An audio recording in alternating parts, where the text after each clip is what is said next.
Hi, everyone. My name is Michelle Gramolia, and I'm the president and CEO here at Woodland Pond at New Paltz. Today is Tuesday, September 27th, and this is my weekly address for Tuesday. Let me shut off my maintenance radio. So I've got quite a few things I wanted to talk about today, and I hope that you all stay tuned. The first two announcements, unfortunately, are not the greatest news.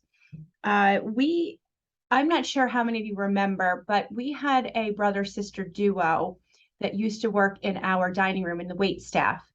And their names were Haley and Josh Witherall. Unfortunately, I'm not sure if you've heard, but Haley was killed in a very tragic car accident in Gardner on Friday night. The circumstances are a little bit unknown at this point, but her car did become overturned in a pond and she did drown. So I wanted to share that with the community because she was with us for close to a year. And as I said, Josh, her brother, also worked here for quite a long time. And I'm sure that some of you remember both of them. And of course, because it's so close to Woodland Pond, we wanted to extend our condolences to the family and just notify you all that this had happened. Very sad circumstances there.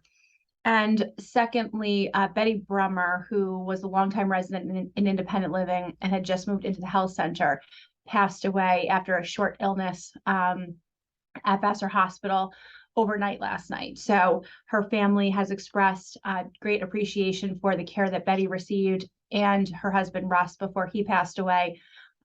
So just keep Betty and their family in your prayers, if you would. So next, let's talk about some of the things on campus. We have got an update in terms of COVID counts. They're pretty much holding steady. So we're kind of seeing, a case or two will be added in a day, and then a case or two will come off because people are being cleared. So we're holding steady in a total head count of numbers. The illness that we're seeing is relatively mild to moderate. We aren't really seeing severe illness at this point. We are seeing folks that have nasal congestion, cough, excessive coughing, fatigue. In some cases, we're seeing a fever. So it's rather reminiscent of a stronger common cold, not quite as bad as the flu. So that's kind of what we're seeing in independent living. We haven't had any new resident cases in the health center since the one that I announced last week. Staff cases, we're holding at 3. So we are, basically in a holding pattern there. So that's, that's a good sign. I am going to circulate today a link to an article that was issued this morning by our long-term care advocacy organization newsletter. And it explains to you that the Centers for Disease Control and the Centers for Medicare and Medicaid Services, which basically give us our rule set for the health center, have both just announced that they are significantly reducing the requirements related to personal protective equipment, or PPE, and testing in the long-term care environment. So based on the overall global and national COVID numbers, both CDC and CMS are comfortable now effective immediately, stopping the requirement that long-term care facility staff must be masked, must test. They're really focusing on the experience of the resident and being able to sort of return to life, have facial interaction with folks. So I'm really going to encourage all of you to read that article because those are the folks that really know what's going on from an infection control perspective. And if they're basically comfortable to the point that they're saying, we are no longer recommending, masking except in certain cases, that's a huge deal. That is a huge deal. So we're not really sure exactly how New York State is going to roll this out yet. But the Centers for Medicare and Medicaid Services, as described in this article, are really kind of saying that all facilities should be following their guidance at this point. So Woodland Pond will be announcing how this is going to affect changes here on campus. I can envision that the requirement for skilled nursing visitors to test will go away. I would envision that, if we are in keeping with what CDC and CMS are recommending, you may stop seeing masks being worn and goggles being worn in skilled nursing. I know it seems shocking, but we have to rely on what these professionals are saying and what they're recommending, unless we are in those specific cases of high risk, where those things would still be recommended. So there's going to be more to come on this, but I share this with you because although we are seeing cases, on campus, clearly the numbers overall are going down significantly. The illness itself is not generally sending people to the hospital at this point unless they're significantly compromised. And with CDC and CMS coming out with these great clawbacks in terms of the protections, that's sort of the environment that we're operating within right now. So given all of that, we are going to proceed with the gala on Thursday. We are comfortable with that decision. Dining rooms have remained open, activities have remained in progress, and still we're not seeing a massive uptick in new COVID cases. So we're comfortable holding the gala on Thursday.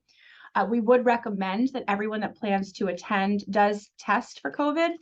You can receive a test at concierge, or you can get assistance from either any nurse on campus, depending on where you live. So we are going to recommend that you test, ideally, either Wednesday afternoon or Thursday before the gala.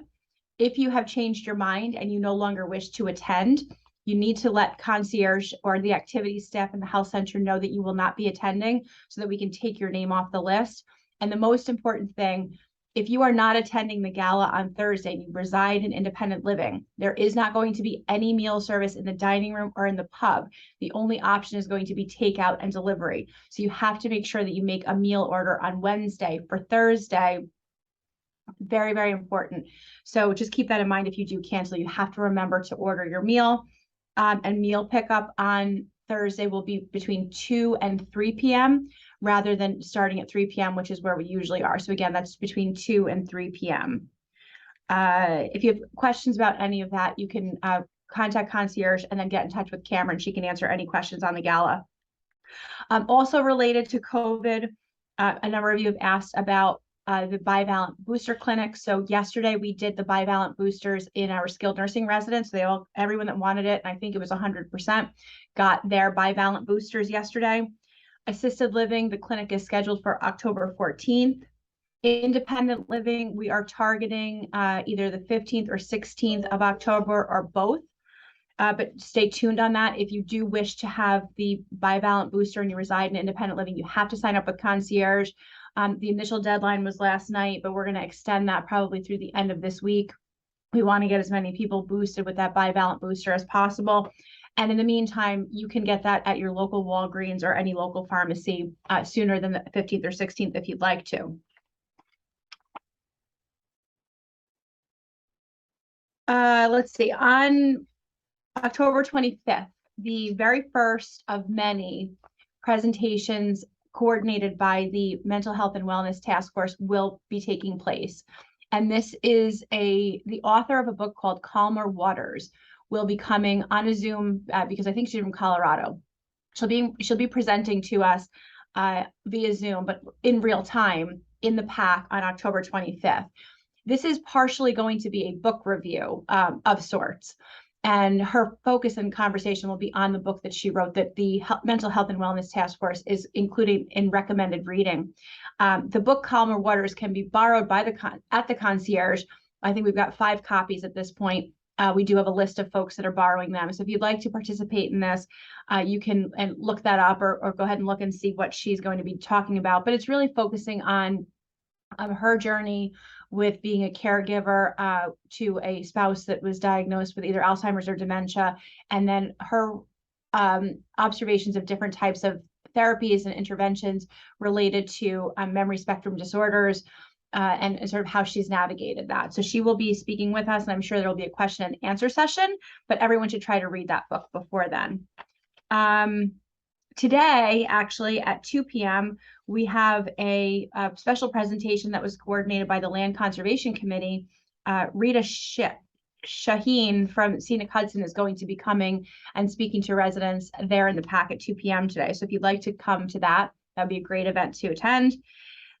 We have a 25-cent credit will be provided to all residents that dine in the independent living dining room starting October 1st for everyone that brings their own Tupperware or Rubbermaid or to-go container to take your leftovers at the end of your meal. So if you're able to take your leftovers away in a container that you've brought, we will be giving you a 25-cent credit back onto your declining balance. This is a win-win. A little bit of money goes back into your declining balance, but you're saving us the cost of the container. But more importantly, you're saving a disposable container from being used, for a brief period of time to hold your leftovers and then ultimately end up in the waste stream. So we're trying to incentivize that. That is a sustainability committee endeavor. I think that's it for today. I am around the remainder of, I'm here Tuesday, Wednesday, Thursday of this week. I then have a wedding that I'm attending in Myrtle Beach, Friday, Saturday, Sunday, Monday. Of course, looks like we're going to be greeted by Hurricane Ian. So you may see me here on Friday and Monday, but as of right now, I will be out of the office those days.